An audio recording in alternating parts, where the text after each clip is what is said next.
Un día más, bienvenidos a este vuestro cutre canal. Tengo que deciros que esta vez me he planteado mucho si hacer este vídeo porque sé que me va a costar problemas. Cuando empecé a hablar sobre el tema de los problemas de la ley trans, he de reconocer que no tenía ni idea de que me podía costar los 8 años de cancelación, de persecución por la calle, de agresiones, de perder mis trabajos, de bulos que se esparcieron sobre mí, de falsas acusaciones de plagio, de todo lo que me sucedió. No tenía ni idea de a lo que me enfrentaba y de lo que iba a suceder. Pensaba ingenuamente al principio que nadie iba a montarme una tan gorda y no sabía el entramado de dinero que se movía detrás ni a los intereses a los que estaba oponiéndome. Ahora que voy a hacer este vídeo sé perfectamente a lo que me estoy oponiendo, sé perfectamente lo que me puede pasar, me lo he pensado mucho y ayer me decía Andrés, pero tú sabes lo que vas a hacer, pero ¿por qué te metes en esto? Y si lo pienso bien, no lo sé. Lo voy a hacer con mucho cuidado, lo que voy a dar son datos. Vivo cerca de 3 mezquitas que sospecho que son salafistas. Sospecho muy fundadamente. ¿Y por qué lo hago? Pues porque estoy viendo que por una parte, bueno, lo hago por 3 cosas. Una, por lo que os dije ayer, porque estoy empezando a ver en Instagram un montón de romantizaciones del Islam más radical en forma de vídeos en los que sale una chica que en los vídeos que veo yo habla en castellano, pero supongo que lo sabrá en inglés, en francés y en alemán, y esa chica te cuenta que ella ha abandonado el país que vive para irse a vivir a otro país árabe, sea Líbano, Siria, donde se haya ido, con un hombre guapísimo al que normalmente presenta y siempre es un hombre muy guapo, y te dice que es muy feliz y que por fin se ha ido a un sitio donde los hombres no beben y no se van con mujeres.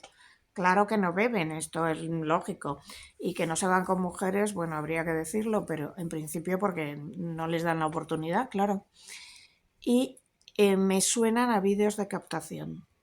2, porque vi un vídeo de Tarina Shakil, que luego explicaré quién es, y Tarina Shakil decía que ella tiene claro que con el argumento de Free Palestine, ISIS está volviendo a captar a mujeres tal y como la captaron a ella.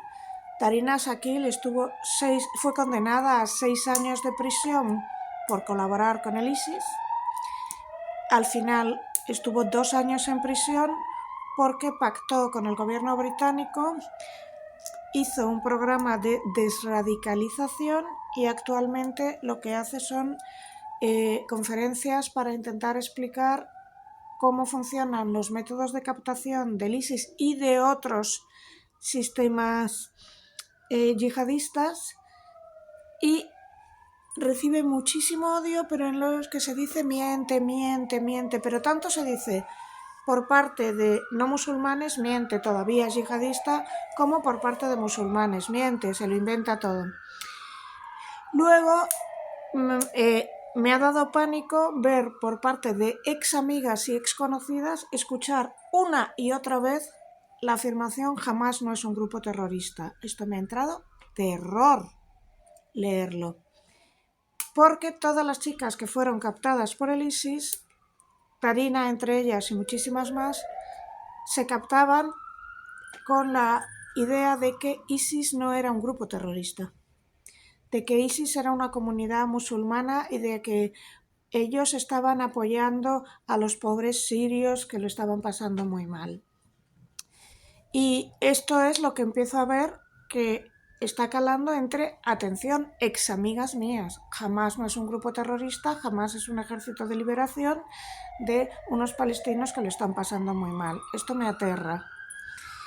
Y una romantización del Islam que me aterra. Y por otro lado, estoy viendo, lo último que me decidió a hacer este vídeo fue este letrado del Constitucional que estaba venga a atacar a la Iglesia Católica, mientras que al Islam no lo tocan jamás. Y repito, hay una enorme diferencia entre el Islam moderado y el Islam salafista, que es el que es la gasolina para estos grupos terroristas, ¿vale?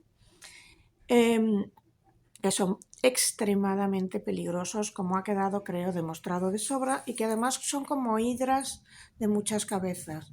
Desaparece el ISIS, aparece Hamas, luego aparece convertido en otro ejército, etc. El califato del ISIS sí que se destruyó, pero el ISIS no se ha destruido, el Daesh no se ha destruido y además aparecen con diferentes nombres. Es como una hidra de muchas cabezas. Entonces, yo os voy a recomendar que leáis un libro y que veáis dos películas. Una de las películas es Califato, Las hijas del califato. Sé que hay una serie que se llama Califato, yo no la he visto. El otro documental que es buenísimo y además está hecho por una española catalana, Alba Sotorra, se llama Retorno del ISIS. Un libro que se llama Yo seré la última. Y esos tres están muy bien. Luego hay un montón de documentales de retornadas del ISIS, uno sobre Tarina. Y bueno, vamos a empezar por la película Las hijas del califato. Las hijas del califato es una película francesa rodada en 2024 que ficcionaliza los hechos sucedidos en la Madafa 66 y en la Madafa 88. Las madafas eran casas que recibían a mujeres solteras, viudas o divorciadas, a la espera de volverlas a casar.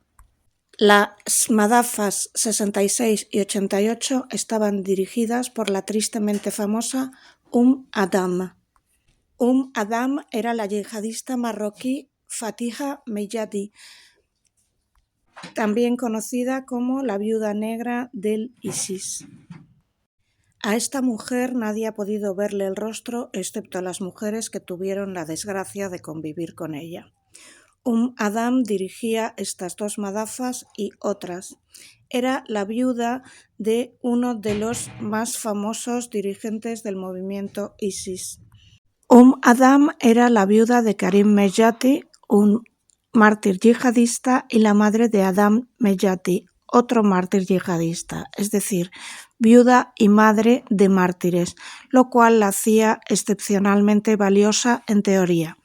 Actualmente está en paradero desconocido, acusada de crímenes contra la humanidad. Las hijas del califato se basa muy libremente en varias historias, pero una de las historias que utiliza es la historia de Shamima Begum, que es una historia muy conocida en el Reino Unido. Shamima Begum tenía 14 años cuando el ISIS la captó, 14, y se marchó del Reino Unido con 15 utilizando el pasaporte de su hermana mayor que tenía 17.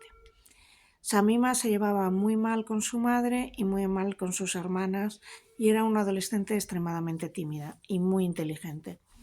Cuando llegó al colegio, un colegio de clase alta, además, un colegio privado, porque ella venía de una familia de dinero, pero era una familia originaria de Bangladesh. Entonces ella estaba en un instituto con otros adolescentes musulmanes. Esto es importante porque normalmente el ISIS captaba o a gente no musulmana o lo que llaman en el Reino Unido Christmas Tree Muslims. ¿Qué quiere decir esto? Les llaman musulmanes de árbol de Navidad, es decir, musulmanes pero que ponen el árbol de Navidad.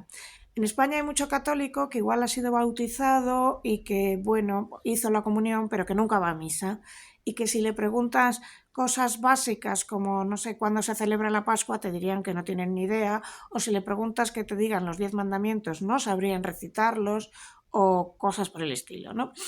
Entonces, Shamima era uno de estos musulmanes que realmente no tenían ni idea. La gran mayoría de los captados y captados o eran conversos o eran musulmanes de árbol de Navidad, igual que Tarina. Cuando Shamima llega al instituto, encuentra a dos amigas que, igual que ella, son alumnas de muy, muy buenas notas.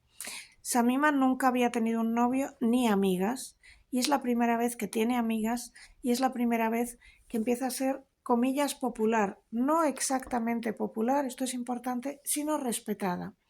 Respetada porque tiene buenas notas y respetada porque se pone un hijab y empieza a tener una identidad, y su identidad es ser musulmana. Ser musulmana estricta, llevar un hijab y unirse al Islam. Entonces, Una de sus amigas, son 4, la primera se marcha al ISIS, esto crea una tremenda como revolución en el colegio y entonces 2 amigas más le convencen para que se vaya. A Shamima la captan con 15 años. Con 15 años les convencen, les pagan el viaje y les llevan hasta Turquía y desde allí son captadas y les pasan a Siria. Todo esto lo organiza el ISIS. Ella cuenta ahora que ella pues se deja captar porque se llevaba muy mal con su familia y porque le convencen de que el ISIS no es una organización terrorista, sino un sistema que ayuda a los sirios que lo están pasando muy mal, muy mal, muy mal con que lo están pasando muy mal, muy mal, muy mal con Bashar el-Assad. Y esto era verdad, es decir, Bashar el-Assad era un tirano y estaba sometiendo y destrozando a la población siria. Pero el ISIS no tenía ninguna intención de liberar a la población siria, tenía la intención de crear un nuevo califato. Pero a ellas les convencen de que el Corán dice que un verdadero fiel tiene que crear la yihad y tiene que ayudar a sus hermanos, y que ellas deben ir y ayudar, y que si no irán al infierno. Esto es lo mismo que le dijeron a Tarina. Entonces, son niñas de 14, 15, porque las 3 que se van tienen... Shamima, cuando la captan, tiene 14, cuando se va tiene 15. 15, 16 y 17 años. No tienen ni idea de a dónde van ni qué van a hacer. Cuando Shamima llega, tiene 15 años, pasa una semana en la Madaza. La Madaza es un sitio horrible donde hay 150 personas hacinadas, donde las condiciones de higiene son deplorables, donde los baños, o sea, los sitios donde se va a miccionar y defecar, por decirlo de alguna manera, dan asco, donde se duerme en el suelo o en unos escalones, donde no hay forma de sobrevivir, se pasa hambre y le dicen, mira, tu única manera de aquí es casarte, de salir de aquí es casarte. Ella no ha tenido nunca novio y no le ha dado un beso a nadie en la vida.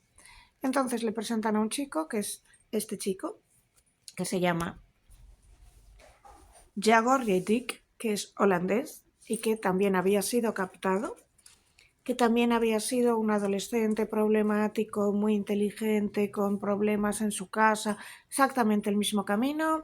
También era un adolescente holandés que cuando se une al ISIS tiene creo que 20 años, captado a través de vídeos con el mismo rollo que le habían metido, que hay que salvar a los musulmanes en Siria, etcétera, etcétera, etcétera. Ellos tienen una conversación de 10 minutos con otras 2 personas vigilando, sin ni siquiera besarse ni nada, y inmediatamente se comprometen y se casan. Y Shamima solo se casa para salir de allí. Se casa con este hombre, están 10 días juntos y a este hombre le meten en la cárcel inmediatamente porque se supone que es un espía. Shamima se queda embarazada 3 veces seguidas y pierde a sus 3 hijos uno detrás de otro, por el hambre y por las enfermedades severas. Jamás sale de su casa. Cuando llega la guerra con la coalición, la guerra del califato contra la coalición, Shamima acaba en un campo de refugiados. La entrevistan, ella nunca había visto ni la tele, en todo el tiempo que había estado allí no sabía ni que el ISIS había bombardeado el Manchester Arena, por ejemplo, no sabía nada. Y cuando llega al campo de refugiados tiene un bebé todavía, le queda un hijo, había perdido otros 2. Durante ese camino ha perdido a sus 2 amigas, 2 bebés, su marido está no sabe dónde, llega a un campo de refugiados que está controlado también por el ISIS y si dice algo contra el ISIS le amenazan con matar al niño. Por lo tanto, cuando la entrevistan ella no sabe nada de que el ISIS es un grupo terrorista. Parece difícil de creer, pero ella no tenía acceso ni a móviles, por supuesto, ni a televisión, ni a nada. Entonces le preguntan por los atentados del Manchester Arena y ella dice lo que le han dicho que diga. Los infieles deben morir, todo este tipo de cosas.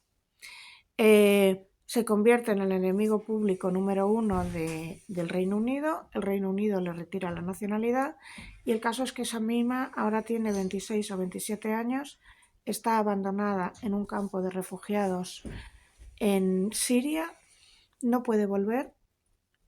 Ahora mismo ya no es la misma persona, no lleva ni hijab, no lleva ni abaya, ha perdido a su marido, a sus 3 hijos, a este marido que además nunca fue marido, bueno, fue el padre de sus hijos hasta ahí, a su familia de origen, su nacionalidad y allí se ha quedado. Casos como los de Shamima había un montón de mujeres extranjeras, alemanas, australianas, canadienses, belgas, francesas, y siempre se repetía un patrón muy parecido. Por ejemplo,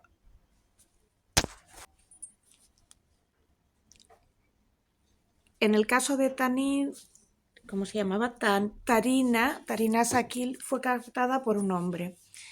Este hombre era un portugués.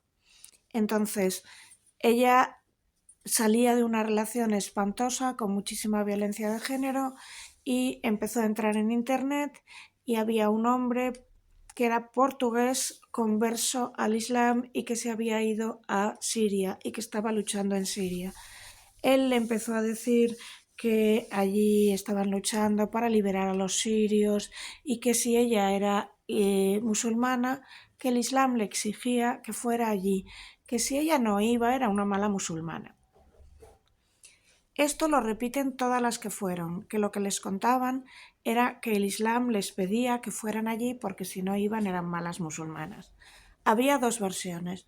Las que nunca habían tenido un novio, como Shamima, que eran más valiosas porque eran vírgenes, y entonces se hacía un esfuerzo muy grande de captarlas y se las captaba a través de otras, o las que ya habían estado casadas, que se les buscaba un novio. Entonces ellas creían que hablaban por internet con un hombre y la foto del hombre estaba, pero normalmente hablaban con una persona que estaba detrás y que las iba captando.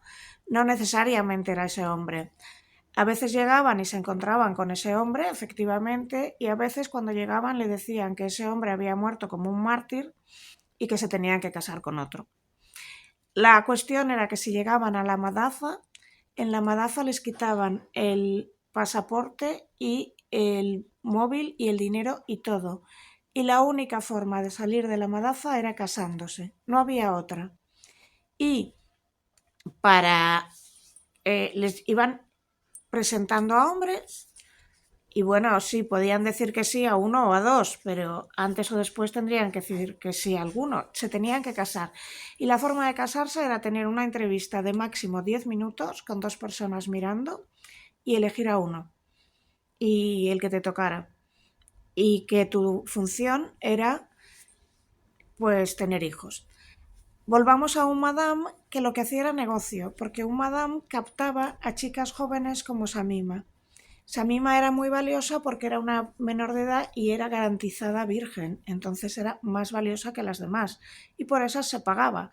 Se entiende que Yago o bien pagó o bien se la concedieron a él porque él era también alguien valioso. Él era un combatiente, por lo tanto le dieron a esto. Pero un madame hacía negocio y un madame era particularmente cruel con las que estaban allí. Si, por ejemplo, tu marido moría, entonces te volvían a llevar y te tenías que casar con otro. Se empezaban a casar con 13 años muchas veces, las sirias las empezaban a casar con 13 años y por ejemplo a los 19 ya te habían casado 4 veces porque tus maridos podían haber muerto uno detrás de otro porque los combatientes morían y entonces te tocaba otro y te tocaba otro. El Estado Islámico quería niños como fuera para reemplazar a los combatientes, así que se esperaba de ti que tuvieras todos los hijos posibles, pero además, por si esto fuera poco, captaban a yazidíes, secuestraban a yazidíes y las tenían como esclavas sexuales, por las cuales pagaban en los mercados. Pagaban más caro aquellas que tuvieran ojos azules. Y estas no eran para tener hijos, puesto que eran impuras. Eran para simplemente disfrutar del sexo y para recompensar a los combatientes. Aquí pasamos a hablar de Nadia Murad, que escribió un libro que se llama Yo seré la última. La propia madre de Nadia y 6 de sus 9 hermanos fueron asesinados delante de sus ojos. Ella fue secuestrada para ser vendida como esclava en un mercado medieval, según las leyes de la Sharia. Nadia no tuvo valor para suicidarse, como sí lo hicieron otros adolescentes yazidíes que se despeñaron desde la montaña antes de perder el honor. En la aldea de Nadia mataron a todos los varones mayores de 4 años. Nadia fue vendida como esclava. Vamos a explicarlo. Nadia vive tranquilamente en su aldea. Llega el ISIS, asesina a toda su familia y solo deja a 3 hermanos vivos, aquellos que son menores de 4 años. Asesina al resto de sus hermanos y a su madre y a su padre. Hay algunas de sus amigas que deciden suicidarse antes de que lleguen los del Estado Islámico porque saben que las van a vender. Nadie no lo hace. La venden como esclava. La violinizan diariamente. Luego la venden como esclava a una familia. Un día su captor se deja las llaves puestas, ella se pone una valla y consigue huir. Consigue huir a Occidente. Consigue escribir un libro. Le dan el Nobel de la Paz y cuando llega a Canadá descubre que le prohíben dar conferencias porque eso es islamófobo. Y es que el salafismo ya ha penetrado en Canadá y quieren que se olvide todo lo del genocidio yazidí y que se sustituya por la idea de que hay un genocidio en Palestina. Repito, de la misma forma que se hizo creer a muchísimas personas que el ISIS era lo único que podría salvar a los sirios del terror de Bashar al-Assad, ahora mismo hay un montón de personas que creen de verdad que Hamás es lo único que puede salvar a los palestinos del terror de Israel. El conflicto entre Israel y Palestina es extremadamente complejo y no se puede resumir en un nosotros contra ellos, de verdad.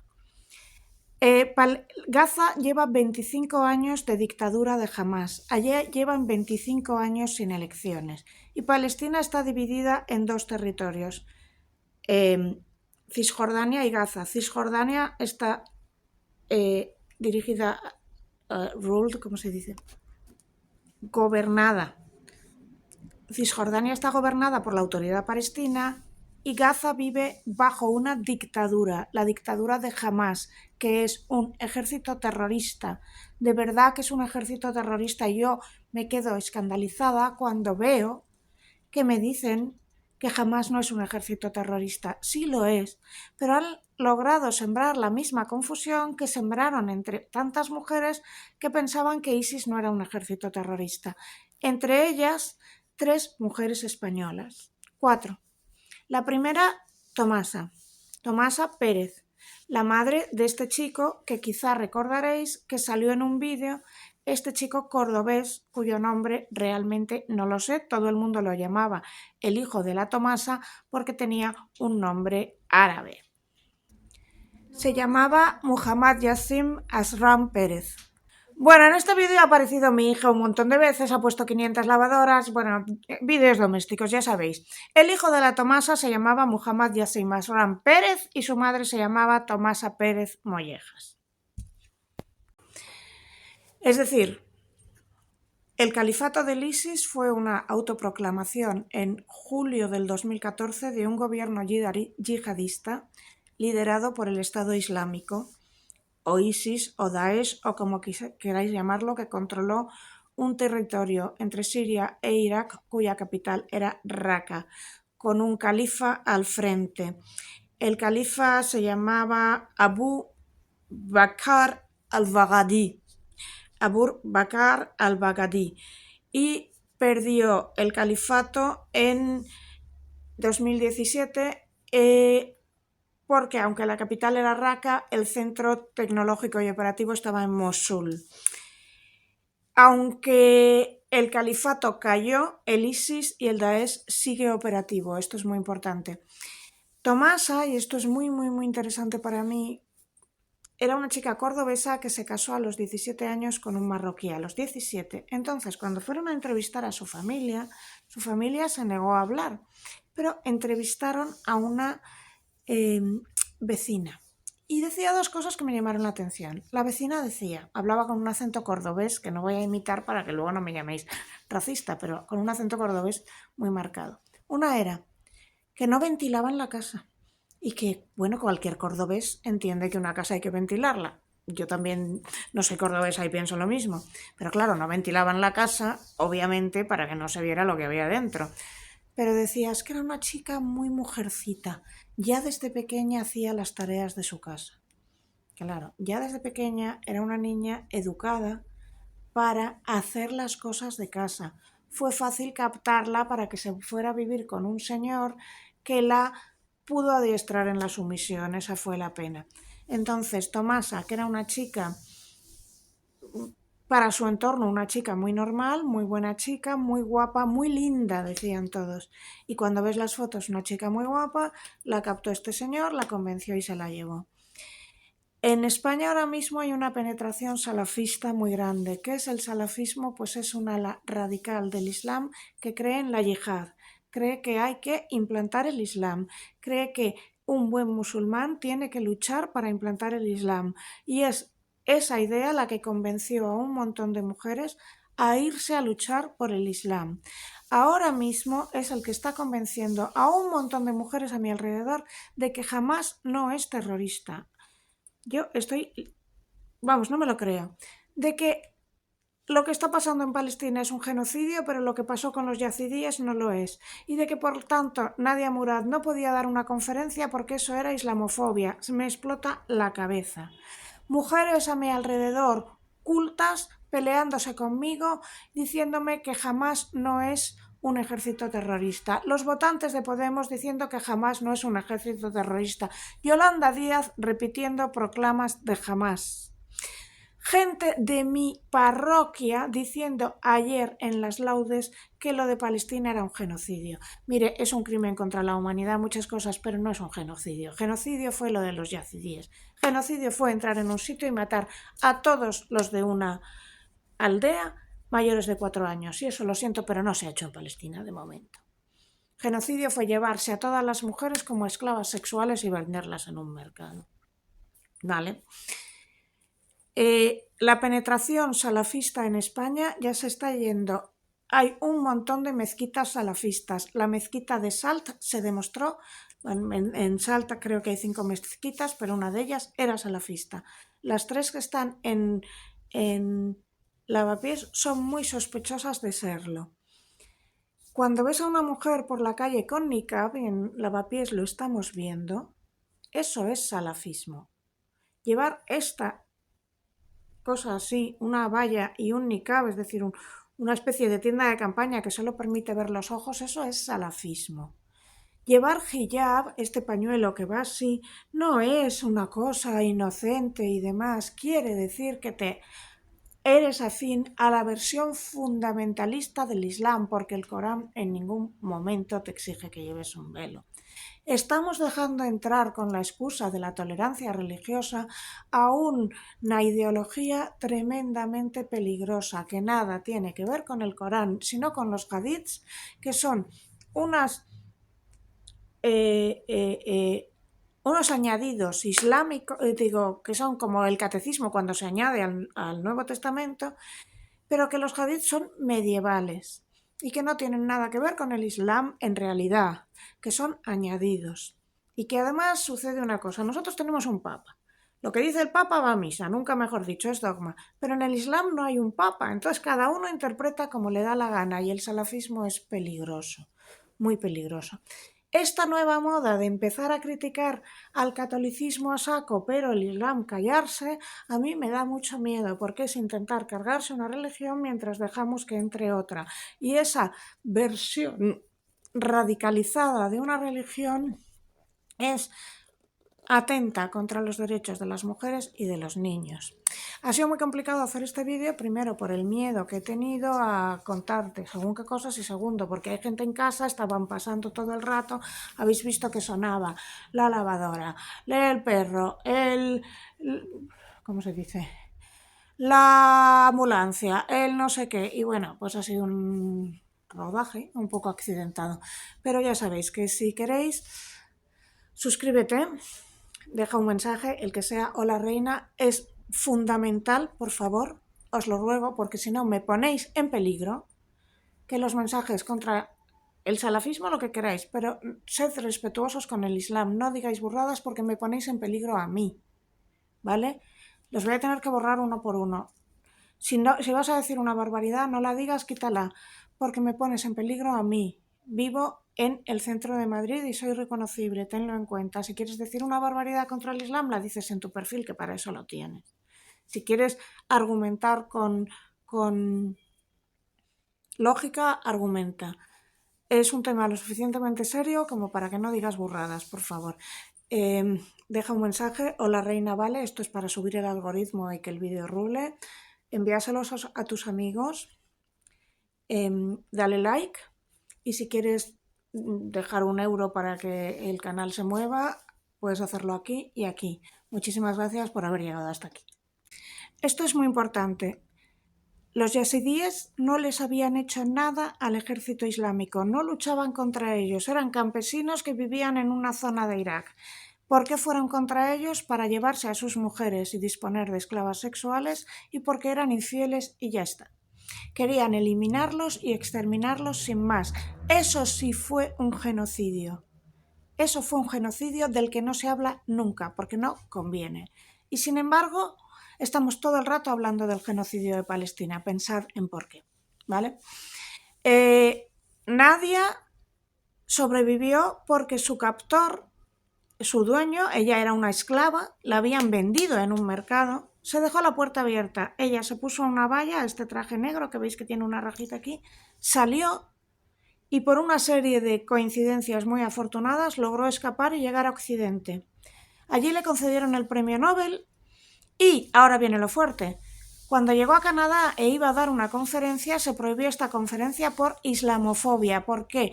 Porque el salafismo ha penetrado muchísimo y el salafismo es el que cree que pienses que hay un genocidio en Palestina, pero que lo de los yazidíes no fue un genocidio. En España también hubo mujeres que fueron al ejército islámico. ¿Quiénes fueron? Pues la primera fue Tomasa Pérez Mollejas, cuyo hijo, que se llamaba algo así como, no recuerdo, pero Yassim Asram Muhammad Pérez o algo por el estilo, que recordaréis por un meme que era el hijo de la Tomasa, salió en un vídeo del que hubo un montón de memes llamando al califato, pero hubo 3 mujeres más. Pero no solo fue el hijo de la Tomasa el que fue a el ISIS, hubo 3 mujeres más que fueron. Una se llamaba Luna, otra se llamaba Yolanda y ahora buscaré cómo se llamaba la tercera. Y algo que me aterró cuando vi que las entrevistaban es que la periodista les preguntaba si ellas estaban de acuerdo en que lapidaran a una infiel. Entonces os expliqué el otro día que para saber si alguien te miente hay que preguntar, hay que ver si se responde sí o no. Entonces le preguntaron, ¿pero vosotros estáis de acuerdo en que la piden a una infiel? Y lo normal hubiera sido no. Y ellas dijeron, bueno, eso hay que matizarlo, porque en España también si un hombre le es infiel a su mujer, él puede pegarla. En España, si una mujer le es infiel a un hombre, él puede pegarla. En España, si una mujer le es infiel a un hombre, él no puede pegarla. Primero ya tenían la cabeza así, pero primero no es verdad y segundo, aunque fuera verdad, eso no justifica lapidar a una mujer. Era aterrador escucharlas. Se llamaban Luna, Yolanda y ahora voy a buscar cómo se llamaba la tercera. Una se llamaba Yolanda Martínez, otra Luna Fernández y la tercera se llamaba Lubna Miladi. Las 2 primeras eran nacidas en España y la tercera era marroquí, de marido marroquí. Las 2 primeras, igual que Tomasa, se habían hecho yihadistas por amor. Por último, se me ha olvidado de recomendaros un documental excepcional que viene aquí, se llama El Retorno, la vida después del ISIS, es de Alba Sotorra, que es una directora catalana, y el documental es muy bueno. Y voy a repetirlo, suscríbete, deja un mensaje, por favor, aunque solo sea hola reina, envía esto a tus amigos si puedes. Y si vas a dejar un mensaje, no insultes al Islam, por favor, te lo ruego, porque me pones en un problema a mí. Recuerda que vivo cerca de 3 mezquitas y que me pones a mí en peligro, que me he pensado mucho decir esto. Recuerda que hay un Islam moderado que no es el salafista, que no todo el Islam es igual. Entonces, si quieres, puedes criticar la Sharia, que es una imposición medieval, puedes criticar el salafismo, puedes criticar el suní, pero no todo el Islam es el mismo. ¿Vale? Muchas gracias y no utilices palabras malsonantes porque realmente me puedes hacer a mí responsable. Te ruego, por favor, que recuerdes que ya he vivido 8 años de problemas y que no me puedo jugar otra y que me lo he pensado mucho al hacer este vídeo y que pienses en mí y que seas responsable. Muchas gracias.